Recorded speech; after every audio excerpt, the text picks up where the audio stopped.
Hello folks, welcome to this playthrough of Tekhenu Obelisk of the Sun, in which we will immediately play a game of Tekhenu from the beginning, and during play I will explain the rules. Enjoy! As you can see, we have set up the game board with the obelisk in the middle, randomly placed in orientation, and some dice, 3 dice in each sector. We'll come to that later. Both players have a player board. Here we have player orange. He already chose one of 2 decrees. And here we have player blue, who also chose one of 2 decrees. And that's for endgame scoring purposes. Usually it's hidden, but now for purposes of this playthrough, I left the cards open so that we can see what's going on. Then we decided that orange may choose the first card, because now as card is set up, both players can choose in a snake draft some of these starting cards, starting with orange. Well, orange decides to take this card. The effects will resolve later. And blue may then take 2 cards for himself, and well, he likes these 5 resources and this card, and then player orange may choose one of the leftover cards, and he wants to start with with a tech card. So this card is not chosen; it will be out of the game for now. The numbers above these cards will determine who is the real starting player and who starts the game with his or her first turn. So orange has a total of 6, blue has a total of 15. So blue will be the starting player in the game. We'll adjust this, and then we can start. After each player resolve their first cards, this player gets 3 population extra and 2 happiness, which we mark here. Each player starts regularly at 5 population and 2 happiness, but blue gets 3 more population, which gets him to 8. And 2 happiness, which gets him to 4. And he also gets 5 resources of his choice, except gold, which is a wild card. And you already start with 1 scribe and 1 gold. Well, he chooses 3 papyrus and, for example, 2 granite. The orange player decides to resolve this card first, for which he draws 2 technologies from the deck, chooses one and puts one he doesn't choose under the deck again. Well, he chose this technology card. When you perform a Toth Action, gain 1 papyrus. Then he may place a workshop in the Osiris area at value 5, which we see here. It may be a workshop or a quarry, that doesn't matter, and he doesn't have to pay happiness. Regularly you have to pay happiness to put a quarry or a workshop in the Osiris area, because you use the hard labor of your people. Well, he can choose any spot here in the 5 row, but he chooses this papyrus row, which gives him a 2 production increase in papyrus, which we see here. So this goes to 4 instead of the default value of 2, which is for each resource. And he starts with 2 extra papyrus above his starting gold and scribe. Then in turn order, each player will choose a destiny card. So blue begins, and he decides to choose this destiny card with an Ankh value of 2. And he immediately gets 1 population or 1 happiness. And he chooses to get 1 happiness. And why? Because he will be in this red marked area here. And we'll see why it is of use later, but he does like that. And then orange may choose another card, and he decides to go for this extra gold, which gives him immediately 1 gold, which, as you might remember, is a wild resource. And now it's time for the first turn of the game, which will be taken by the starting player, blue. Well, if you're on turn, it's very simple. You have to take one of the available dice. Every die is available except in the inner circle, which are forbidden, as you can see here. So he can't take this white die, he can't take this yellow die. Well, as you might remember, Blue has collected some papyrus in the beginning with his starting card, so he chooses this action which requires papyrus. He takes a die of value 5, which comes from this pure side, which is marked by this feather, which means this die will be placed on this scale on his player board at the feather side, which is the pure side of the scale.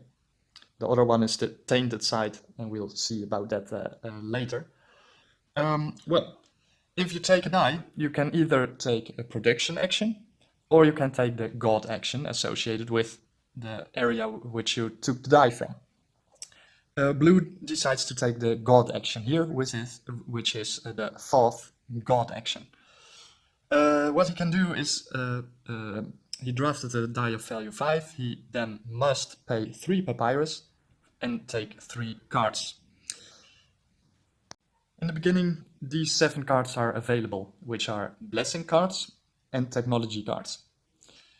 But let's first turn them around. This is the back of the cards so that you can recognize them. So blessings and technology. Well, we turned all the cards around. You might notice these banners here, a yellow banner and a red banner, and here even green and blue. Well, when you take this action, you can choose one of the available banners and choose all the cards that you may take, in this case 3 cards, from that available space. So Blue can either choose all of these 3 cards or 3 of these 4 cards.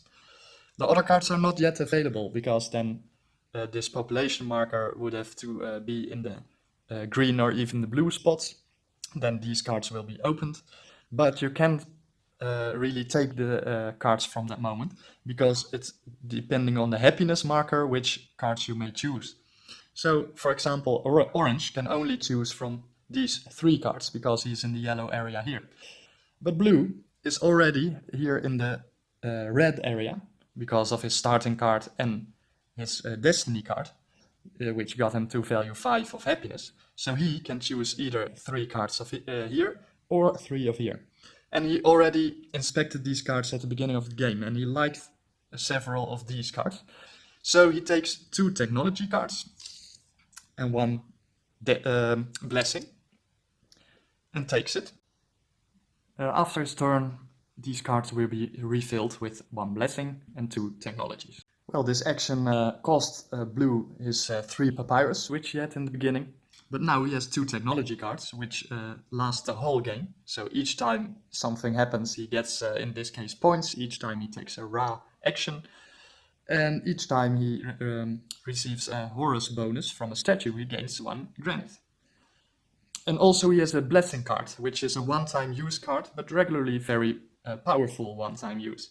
Because he doesn't have to pay for a statue or a pillar when he does a Ra or Horus god action. We'll see what's the use of that later. But it's very handy, I can tell you already. Now it's the orange player's turn, and he decides to take this tainted die, brown 4, and puts it on the tainted side of his scale. Which means he also takes a Toth Action. But he has this card. When you perform a Toth Action, you gain 1 papyrus. So he gets 1 extra papyrus. And then we see here that he took a 4, so he has to pay 2 papyrus to take 2 cards. But his happiness is only in this yellow area, so he can choose only from these cards. And well, he decides to take the first 2 blessing cards. It's only one-time use, but he's not really interested in this technology card. So it will be refilled, and the turn of Orange is over after he paid 2 papyrus. Now it will be the blue player's second turn, and he decides to do a Horus Action, which is here. And he can choose either a 4, 6 or a 5, but they're all tainted, as we can see, because it's here with this symbol. He decides to take a tainted 4 and puts it on the tainted side of his scale. So he gets a pure 5, a tainted 4. We'll see about it later. In this case, he has to build a statue. In this area you can build statues. You can either place a statue for the people, then you place it here above the workshops or quarries, or you can, or here along the temple area, or you can place a statue for the gods, which is here around the circle. And the blue player decides to build a statue for the gods. Normally it costs a specific amount of granite, but he in which this case is 4 granite for the first statue, which is very expensive. But luckily the blue player has this blessing when performing a Ra or Horus action. In this case the Horus god action. Do not pay its cost. So he can discard his blessing. It's one-time use. And then he can build the statue for free. But because he built a statue for gods, it has to be the same number as the die he took. So we can see here that the 4 is the Bastet Action. And that will be placed here. In a 2-player game, only one of the 3 available spaces is available now for building a statue for the gods in each sector. So he will be the only one with a statue in the Bastet area. Now each time, this is for 2 players only, that he himself or the other player performs a Bastet action, he gets a specific bonus, which we see here. 1 gold when any player performs a Bastet action. With 3 players it's slightly different. Then you only get the reward if other players perform the specific action and not yourself. But with 3 players, you immediately get one time this reward, in this case, a gold.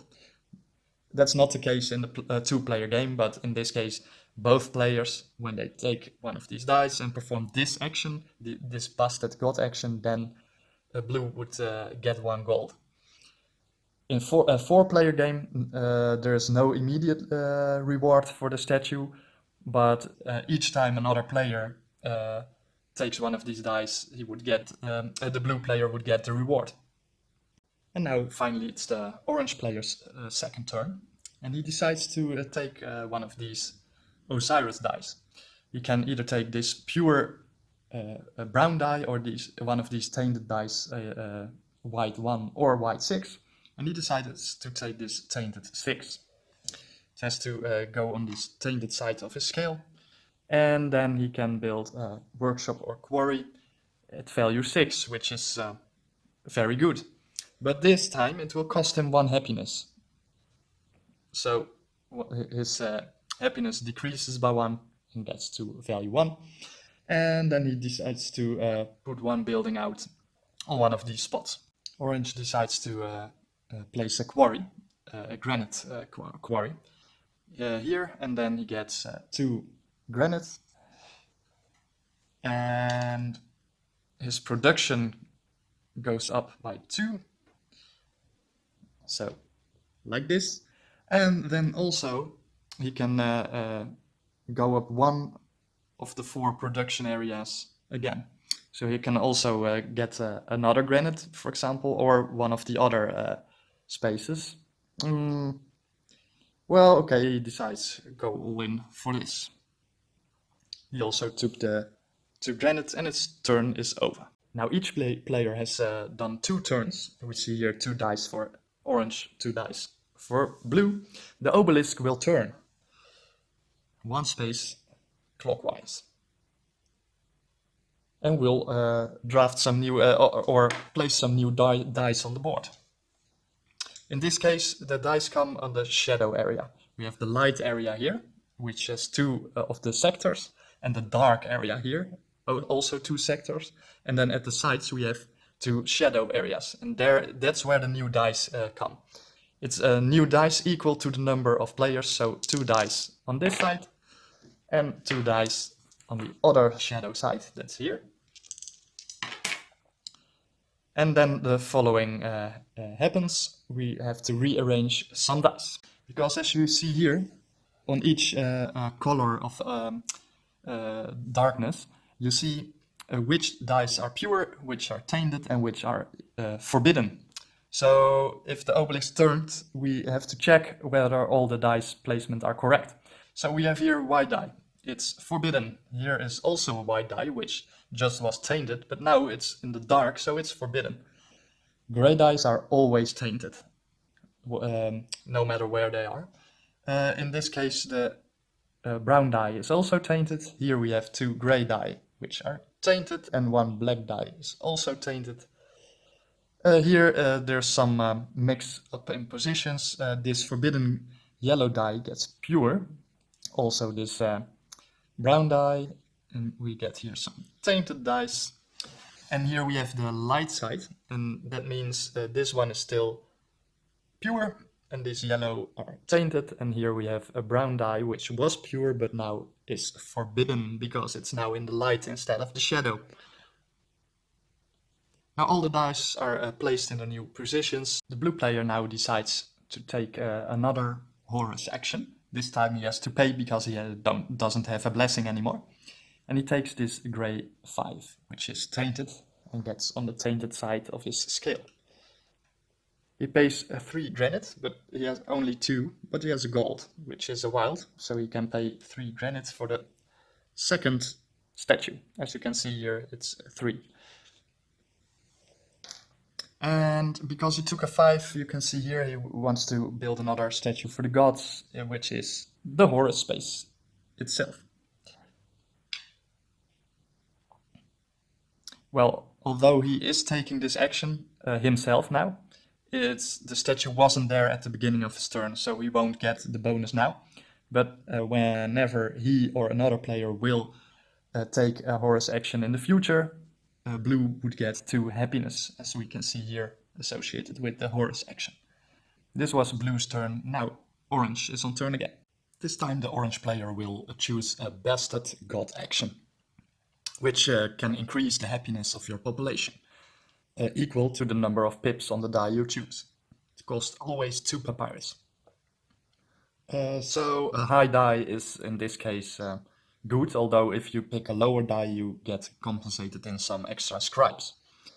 However, orange decides to take this brown 5, which is pure, puts it on the scale, and pays 2 papyrus, which is in this case papyrus and 1 gold.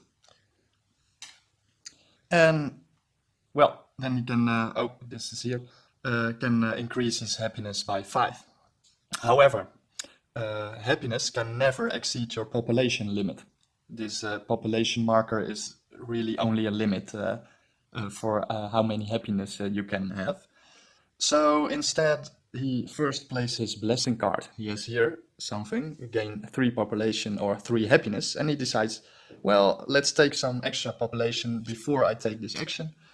So he raises his limit by 3 to 8, and now he can just get 5 happiness, all of it, and get his happiness marker to 6. There's one more thing. Orange took a Bastet action and blue has a statue there. So this statue activates now. We can see here what does the statue do in the Bastet area. It gives the blue player 1 gold. So blue gets 1 gold. But also the blue player has this technology card. Whenever you receive a Horus bonus from a statue, gain 1 granite. So, well, he received just a bonus, and so he also receives a granite now. And that was the orange player's turn. The blue player had actually the plan to get one of these Osiris dice, so he can build a quarry, cost him 1 happiness, but he gets some resources and production upgrades. But now he received this blue bonus, he has enough to build his 3rd statue, which is only 2 granite. And he has a gold and a granite, so he can pay for it. So he will do that instead, and he gets one of these dice here. And well, he decides to take this tainted 6, gets it on the tainted side of his scales, which really creates some unbalance. But he pays 2 granite for his 3rd statue and places it as for the gods in number 6. That's the Toth Action, which is here. Also now he has performed this Horus Action, and he has a statue there already placed before. So now you can see here he gets 2 happiness. So he goes to 7, but also his card triggers again. So he he received another Horus bonus, in this case 2 happiness, because of his statue in the Horus area there. So he gets another granite. Very powerful turn for blue. But now the reckoning of Maat will be upon the blue player for this enormous unbalance. But first, orange is here with his last turn before the so-called Maat Phase. And the orange player decides to bring some balance. So he decides to take this pure 3 and take a production action. When you produce, it doesn't matter where the die come from, and this statue won't be activated because the orange player will not use this God action, but instead does a production action. We see here we have the dice in 5 different colors, and each color matches with one of the resources, but only the gray dice don't match. And as you might guess, you can't produce with gray dice. But he took a yellow 3, which means he gets 3 papyrus. But you have to check the production limit, because if he had instead took a brown 3 or something, then he could only produce 2 bread instead of 3, and 1 bread would go wasted in greed and get on the tainted side of the scale. But luckily, the orange player upgraded his production for papyrus well enough, so he just gets his full 3 papyrus. Now each player has done 2 more turns, so the obelisk will move again 1 step clockwise, but before we refill the dice, something happens, because we notice each player has 4 dice on their scale, and each time that happens, then we will perform a Maat Phase, which is determine the balance on the scales and determine new turn order. So we look here, the orange player has 8 pips on his pure side and 10 on his tainted side. So he has done a little bit more evil deeds than good deeds, so he will be weighted at -2. Blue, however, is even weighted at -10. But look what happens if it were something else. If it were, for example, like this, then you would have perfect balance between the pure and the tainted side, which would have gotten him to 0. In that case, blue would be the starting player, because 0 is always the best in the balance, and the closer you are to 0, the better the balance is, and the more you can get starting player. Could also be like this, that blue had, for example, 11 pure and 9 tainted, then you would get to +2.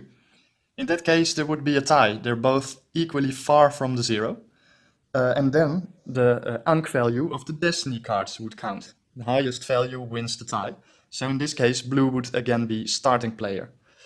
But now it really was, blue was very tainted in his deeds. And he gets to -10, which is also the maximum you can fall. So even if he had -20 here, it would still count as -10. You can get further away from the 0 on the track. This means there is no tie, obviously, so orange will be the next starting player in the round, and blue will get second. But also, blue will lose 3 victory points, because he was very tainted in his deeds. Orange was a -2, which is just not evil enough to lose any victory points. So blue will lose 3 points. Note that we both began at 10 points. And blue lost 3. Note that you can't fall out below 0, but it's very hard to, and I guess if you would fall below 0 points, yeah, you'll probably lose the game anyway. After determining the new turn order, we regroup these destiny cards, and each player in the newly established turn order will choose one. So now orange can choose the first one, and orange decides to take 1 gold. And blue, well, he decides to get a little more population, so he gets this one, and this time he does not choose 1 happiness, but 1 population extra. So these cards are not in the game now. And blue gets 1 population, and orange gets 1 gold immediately. And now we can start a turn, except that the blue population marker just entered this green area, which means that now this opens up. So we get another blessing card, 2 technology cards, and one decree card here. But remember, they can't yet take these cards, because then the happiness would also have to be in the green area. Well, the green area is refilled. Now each player will return all their dice to the drawback. And now we finally come to the refilling of the obelisk spaces. Remember, we only refill the shadow spaces with 1 die for each player. So here, we get 2 more 6s, so that's very high. And at the Ra action space here above, we get another 2 dice. And it will be yellow and brown. And this time I will get it in the right space. Also note that I corrected a little mistake I did before. This 3 was by mistake here, but it should be here. Well, now we have to check whether all the dice are pure or tainted or forbidden. So here it's still dark, nothing changes. Here this one still is tainted, but the black die will be pure because it's in the dark. Here all these dice will be pure, and the white one will be tainted. And here in the light area, this is still forbidden, and here, both black dice will be forbidden now.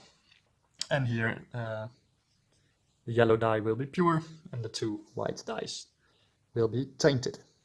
Now we can start with the first turn of player orange in the new round. Okay, now it's the orange player's turn, and you might see he has a lot of papyrus, so he was loading for this Thoth Action to take many new cards. But he notices that the blue player doesn't have any papyrus, so there's really no hurry to take this die now, because he thinks, well, blue can't take this action anyway.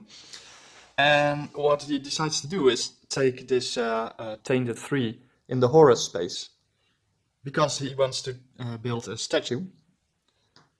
And he could do it because he just had 1 gold from the Destiny card, because now he has 2 granite and 2 gold, which is 4 granite, which allows him to buy his first statue. And why does he want to do it now? Well, because now it can be in the Osiris space, and that's where the next refill will be from these dice. So it's a really nice opportunity to put just the statue right now here. And well, orange anticipated that if he wouldn't do it now, blue will build a statue there, and that would be a disaster with 4 statues of blue. Well, orange doesn't want that to happen. So now the orange action is ready, but again, blue has a statue here in the Horus space, so he gets 2 happiness. And that's why blue anticipated by moving his marker to 1 step forward with his Destiny card. Well, 2 happiness, it just makes it to 9 and reaches the population limit. But also, it is a Horus bonus for blue, so he also gets 1 granite again. Now the blue player is in desperate need of some papyrus, because he has his happiness in the green area, but he doesn't have any papyrus to pay for these high dice.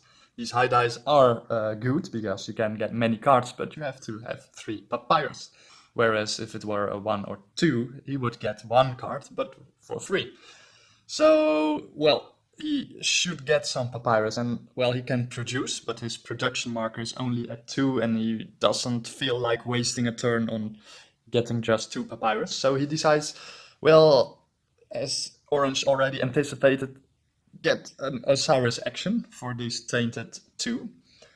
Gets it on the scale, pays 1 happiness, which gets him to 8 happiness, and places building on a workshop, which is papyrus or bread, or a quarry, which limestone or granite. He has a value 2 die, he needs papyrus, so he chooses this spot with 1 extra production for papyrus. He gets 1 papyrus, and he also receives this gold, because he's the first player to build 1 of the 2 buildings. But now he triggers an orange statue, which gives the orange player a limestone or a granite. and orange decides to take one granite. And now the orange player will make a big papyrus turn, because, well, is a 6 here, it's also pure, so he likes that, to bring some balance on his scale. He pays 3 papyrus, but also he gets 1 papyrus because he performs a Thoth Action. So he gains again 1 papyrus. And the orange happiness is at the yellow or red area. It doesn't matter, he can choose both. So he can also get these 3 cards, or he can get 3 of these 4 cards. But he decides first to do this with the newly gained papyrus he just got. It's if you pay 1 papyrus, you can clear any of these areas. And orange decides to clear this one before he takes any cards. Ooh, and these are all very good cards. But I think he will choose these 3 cards. I'll explain them later. At the end of the turn this will be refilled, but first there is a blue statue here in the Toth Action space, so blue will get a Thoth bonus, which is 1 scribe. We'll get to the use of the scribes somewhat later, and well, it is a Horus bonus, so he again gets 1 granite. This card really pays off for blue. And for the second action of the blue player, we can now look at the function of the scribes. Because what the blue player really wants to do is put a statue in this Hathor space. Because he noticed that the orange player just got 2 cards that have to do with the Hathor Action. So he anticipates, well, orange might get a Hathor Action next turn. There will also be a refill there, so it's really good to put a statue out here now. But the problem is, Hathor needs a 1 in the Horus space. There's only a 4. Well, there are 2 possibilities. Blue can take this 4 and change it into a 1. And he can do that with scribe tokens. Each scribe can lower or higher the value of any die by 1 or 2. So he needs 2 scribes to lower this 4 to a 1. That's a little bit expensive, but it is a pure die, it is possible. But there is another possibility. He can also take an Anubis Action. And we see here what it is. If you pay 2 scribes, you can, instead of taking a regular action, you can take an Anubis Action. He will actually do it. He pays 2 scribes. And an Anubis Action means that he can take any die from the board, even forbidden dice, and do any action he wants. So he takes this white one from the forbidden space. It doesn't matter for an Anubis Action. Puts it underneath his scale at the Anubis space. It doesn't count for any balance. But now, however he took the die from here, he will perform the God Action here. So this statue won't trigger, this statue will trigger after he performed his Horus Action with value 1. So now he can actually build a Hathor statue, which cost him for his 4th statue 2 granite. He builds this statue in the Hathor space, like this. And now he performed this God Action, and that's why, however he took the die from here, he triggers the statue of the Horus space, because he performed this God Action, which gains him 2 happiness. Well, that's a bit sad. He can only move 1 space because his limit is at 9. His population, okay, that's a pity. But he received again a Horus bonus, so he gets another granite for free. Again, 2 actions done, so the obelisk will turn again and we refill the dice. And blue really anticipated this Hathor Action well, because, well, orange will perform actually now a Hathor Action. And we'll explain it now. He takes this gray 4. But we'll see why, but orange decides to change this 4 to a 6 with 1 scribe. Pays 1 scribe, gets this, will physically be a 6, which matters for the skill later on, and the balance. And now he performs a Hathor Action. Well, when he performs a Hathor Action, he gains 1 bread for free. But regularly, a Hathor action costs bread. But now he can say, well, I'm performing a Hathor god action, I do not pay its cost. Also, he will play this blessing when taking a die, decrease population and happiness by 1 to also take the opposite god action. He does that and will resolve the extra action later, but you have to pay for it when you take the die. So he does it right now, the action will resolve later. Now the Hathor action, he can do it actually for free. What it means is that you build one building around the temple complex. Note that in a 2-player game, only these spaces are available. This is all for 3 or 4 players here. He chooses one building, the leftmost of his building row. He has to choose, and he puts it somewhere here, and then we'll resolve this. For example, he puts it here because it's most expensive, and with his blessing card, it's just free, so why not?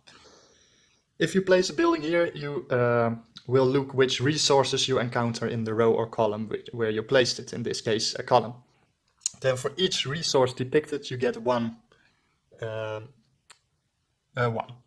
just one granite, 1 limestone. There are 2 depicted, but you only get 1 of each type.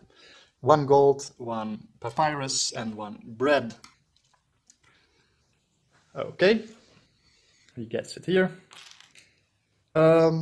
Also, if he encountered one of his own pillars here, because pillars you also built on this temple complex, then he would have gotten 3 victory points, but not the resource on which the pillar was built. But there are no pillars yet of orange and also not of blue, but only the orange pillars would count for 3 points, so he skips this. But then he gets population equal to the number of pips on the chosen die. And now you maybe understand why he would want to be at 6. Because now he gets 6 population instead of 4. So he gets to 13, which triggers this. We refill the blue area here immediately. Also, he played this blessing. He paid 1 population and 1 happiness, so he can do now the opposite god action from which he did. So we have here the Hathor action. He will now perform this Osiris action, also with the value 6 die that he just chose. So the scribe was really well spent, because now he has a really good die here. And he will put the building out in this particular spot, which gives him 2 papyrus. Also 2 papyrus production, as we see here. And 1 other production, and well, that could be this granite. Because when we score, it's good to have things maxed out. That will be 2 points for each. So that would be nice. So he really got the 6 spent well, because he had the 2 actions with that. Well, also, I really forgot that there was a blue statue here for the Hathor action. You just build it. Nevertheless, blue will get the Hathor bonus, so it's 3 faith tokens. I get to them later, or 2 population. And well, blue really needs some population, because his happiness is already at his population limit. So he chooses 2 population instead of 3 faith tokens. But it's a Horus bonus, so he gets another granite from this card. From the other action, which Orange took, this Osiris action, this statue will also trigger, because he really performed this god action with the same 6 as he chose for the Hathor action. And because now an Osiris action is taken, the orange player gets either limestone or a granite. And orange decides to take a limestone, which you need to build pillars eventually. I almost forgot, for the extra action he did with this blessing card, which is discarded, orange also had to pay another happiness, because he performed this Osiris action. The blue player wants another statue, so he takes this 4 at the Horus space. It's pure, he gets it on the pure side of the scale. And then now he pays 3 granite for this 5th statue. The cost increases again. This time he will build a statue for the people instead of for the gods. because, well, in a two-player game, only one statue in each sector can be placed, so the only sector still free is the Ra action space, which would need a 2. But he took a 4, so it's not possible to put a statue there. And he doesn't have any scribes, or one scribe would be enough to change the 4 into a 2, but he doesn't have it. So he builds the statue for the people, which means he can either put it in the Hathor space, but that's really only useful if he had pillars in this row or this column, because he would get points for that and 1 gold, but for other purposes it really does not do anything for blue right now. So he chooses to build a statue on either one of these Osiris spaces. And, well, he thinks he will build it here. He is the first one who builds a statue here. He could also be the only one, there's only one spot, but if you build here, you immediately get this gold. And we'll see what this does later on. But he also triggers his statue here at the Horus space, so he gets 2 happiness. And his everlasting tech card gives him another granite. Well, no one can say that this does not pay off. This will be the last turn before scoring for player orange, because the second Maat Phase will always also contain the first scoring. So, well, orange has some papyrus, so he takes this 6, which is pure, and pays 3 papyrus for the action to take 3 cards. But thanks to the happiness decrease from this Osiris action, he can only take yellow cards, and these cards he does not really want, but he gets 1 papyrus from whenever he takes this Thoth action, and he uses that papyrus to scrap these yellow cards and refills it.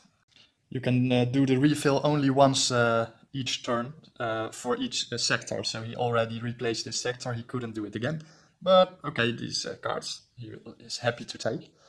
So he can take all 3 because he paid 3 papyrus for 3 cards with a 6.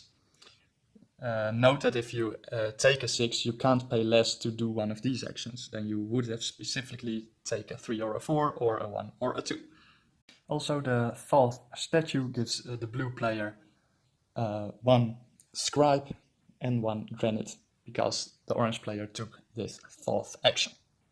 For the last turn of the blue player, he decides to take this Osiris 3, which is tainted and gets, well, a fairly balanced scale here. He takes the leftmost building of his supply and puts it here in the Osiris area. And, well, he has a decree card, which at the end of the game gains him 3 victory points per workshop. And which means that's in the leftmost column or this column. These are workshops, these are quarries. He decides to take this one, which gets him 1 more papyrus production and 1 more bread production, and also 1 bread, as we see here. This cost him 1 happiness, because he builds a building here in the Osiris space. And now he triggers the orange statue, which gives orange 1 limestone or 1 granite, and orange decides to take 1 limestone. Then each player has now done 4 actions, which means the obelisk will turn again, 1 space clockwise, and before we refill we get another Maat Phase. But this Maat Phase is special because we have done 2 Maat Phases now, and now the arrow turns to this first hourglass, which means that we have our first scoring. If the arrow turns another 4 times and gets to the second hourglass, we get to the end scoring. But this is the mid-game scoring effect. First we determine the new turn order, and then we will score. And we look at the balance of the players. Blue has -1, because this Anubis action doesn't count. So -1 for the blue player. Orange has +3. But there's something special, because Orange just got this technology card, which gives him, during each Maat Phase, gain 2 faith, which are these faith tokens. And you can use faith tokens to balance your scale. So in this case, he could place the faith tokens here so that he has 11 on this side. Each faith token is 1 pip. And he has 12 on this side. So he really has +1 now. Which means that he actually is tied with the blue player for turn order. And the nice thing is that this technology also gives him a permanent Ankh value of 5. So this one doesn't count anymore for orange, but he now has 5, which means that he wins of the 2 Ankh value of the blue player. So orange will be the new starting player and blue will go next. We return the Destiny cards again. Now before we rearrange these Destiny cards and choose one in turn order, we get the first scoring. Which means we look at here, each time we see this hourglass, it's about scoring. So in each column here, we're going to decide who has the majority there in buildings or statues. And that player gets 3 points. So in this column, it's obviously orange who gets 3 points. In this column, it's blue. He's the only one with a piece here. And in this column, it looks like there's no buildings here, but there's a statue. And a statue here counts for both columns. So blue has 1 building piece here because it's a statue. So he wins this column also. Then the last column, both players have 1 building piece. Blue has a statue, orange has a quarry. In this case, if there's a tie, we look at whoever has the highest built building or statue here. In this case, it would always be the statue who is the highest, so blue wins this tie. That means that blue gets actually 3 times the 3 points and orange only 1 time. So blue gets 9 points, gets him to 16 points, and orange gets 3 points. Then we have the temple complex. We see it here. Then you get points for each building around the temple complex. Well, there's not yet really so much action here at the moment, because both players have other technologies and priorities right now. So orange gets 1 point. Also, you get points for each pillar of your own, if it's aligned with one of your own buildings or maybe more. So if here was a orange pillar, it would get another point because there was a building here. But now there aren't any pillars, so this doesn't pay out any points. This hourglass is orange, it's only for end scoring. You see here the orange second hourglass, so we ignore this right now. Then we have points for production. The orange maxed out 2 of his production resources, so he gets 2 times 2 points here, which get him to 18 points. And then we get the statues, because blue doesn't have any maxed out resource production. The statues is for orange only 1 point, 19. But for blue it's many more points, because you see here he built 5 statues, which gives him this number of points, which is 15. So he gets to 31. Then we have this building row, finally, and that gives you points if you are here at the end, but both planes are not. But you have to pay bread for the houses. In this case, 1 bread is visible here, so blue has to pay 1 bread or pay 3 victory points, but he decides, well, I throw in this bread. And the orange player has even to pay 2 bread, because there's 2 bread visible, and he has it, so he'll pay. He could also choose to pay in victory points. It's not mandatory to pay the bread, but in this case he says, well, I don't want to lose 6 victory points, so I'll pay. Also, finally, you score points for each triangle where your happiness marker is, or which is it has passed. So in this case, blue gets 3 points. If his happiness marker would happen to be here, but for example, he gets 6 points. It's only the furthest triangles you count. And if you get to the end of the track, you would even get 15 points. And once your happiness marker passes one of these points for the first time, you get the bonus here. So 1 gold, but if you fall back and you come there again, you don't get the gold again. Here 1 scribe, and here even an extra action, with any die, and it's a virtual die. You just choose a number and an action and you perform it. It doesn't get on your skills or something. Then the first scoring is over. If it was the last scoring, we would also score the decree cards. You can only score up to 3 decree cards per player. And also you have to watch at these symbols, because you have to score only different symbols. If you have more decree cards with the same symbol, for example these two, you can only score one of them. But since it's only the mid-game scoring, we don't score the decree card yet, and we continue with game. Which is now take another destiny card in player turn order. So it's the orange player who chooses first. He likes the gold very much. And the blue player will take the scribe. All dice and faith tokens will be returned now. The dice to the back, all faith tokens, whether you've used them or not, are going back to the faith pile. So far, the only action we didn't see actually is the Ra action. The Ra action allows you to build pillars, like these. The pillars will be placed on this temple area and on these one of these foundations. Well, now the orange player is on turn and he's ready to do a very big turn. Because he decides to take this white 6 here, which is a Thoth action. But remember, he also has this card again. He already played it once, but that was another blessing card. Now he has managed to get this blessing again. It's twice in the stack. So this means is whenever he takes a die, he could decrease 1 happiness and 1 population. And then he could take the opposite God action with is, which is actually the Ra action, right opposed to the Thoth action. But first, the Thoth action. He gets 1 papyrus for free. Also, he decides to put this blessing in play. You can play as many blessings as you want in your turn, and it's gain 3 happiness population he doesn't need right now. That's 3 happiness. He goes back to the 6, which means he can now choose from the red area here. He has to pay 3 papyrus, which he doesn't really have, but he has 1 papyrus and 2 gold.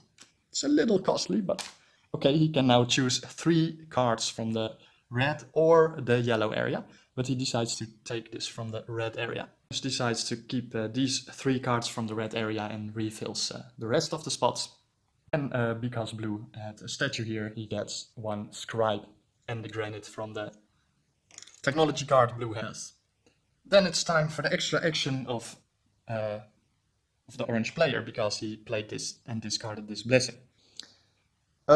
Which means he took a 6 from the Thoth area, but now he uses again this 6 for the opposite God action with this Ra action, which allows him to build a pillar. And he uses a 6, so he has to take this foundation, which says it costs 3 limestone, 1 granite. He pays it and puts the foundation somewhere over here. He could choose to match some colors, like this, to get extra bonus points. In fact, this allows him to score 1 more point for each match he makes with the sides. But he decides now resources are more important right now. So he chooses to put the base here on the 2 limestone. And whenever you place a house here, a building around the temple area, you get only 1 of each depicted resource. But when you build a foundation of a pillar, you get all resources on the tile. So in this case, 2 limestone. We put a pillar over here, and then we score 1 point for each building in the row or column where the pillar just has been built. Here are no buildings, here's 1 building. It doesn't matter which player it belongs to, but in this case, 1 building is 1 point for the orange player. Then it's also, he built this pillar foundation. If he built this one, he would get 2 points, this one 1 point, but now 3 points. And then we get to the 3rd step of this. So points for buildings, for matches of sides, but this doesn't match anywhere, so he doesn't get points for that. But then if the foundation has a symbol on it, you get it. If the current lighting of the obelisk matches this, so this is a very dark background, and that means that if the Ra space is in the dark, he would get that bonus, which it is. So in this case, he gets 1 decree card from the stack for free, which is could be awesome. He took an extra decree card, and now we refill the foundation stack, and finally the turn of orange is over, and we examine this Ra action. Well, for now I think you have seen enough. We've discovered all god actions, the production action, one of this happiness and population track, the temple complex, and these workshops and quarries, and the balance of the scales in respect to the Maat Phase.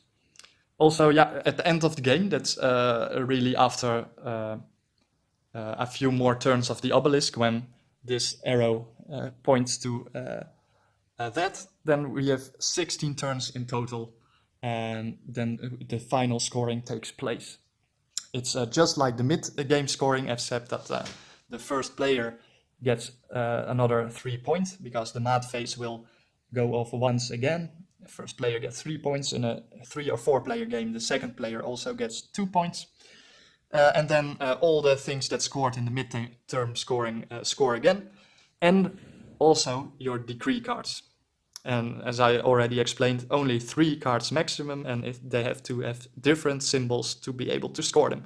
For example, the blue player, if it stayed like this, he would get 3 points per workshop in this area, and he has 2 workshops. Remember, these sites are quarries, so this one wouldn't count if it was blue, but he only built workshops, so he would get 6 points from that decree. So resources itself are not worth anything, unless you have this card here, which gives you some points for leftover resources. Well, this was my playthrough from Tekhenu Obelisk of the Sun. I hope you enjoyed it and learned something from it. Well, if you want to watch the extended playthrough and see the end result, you can click on the link below this video. Thank you for watching. See you next time.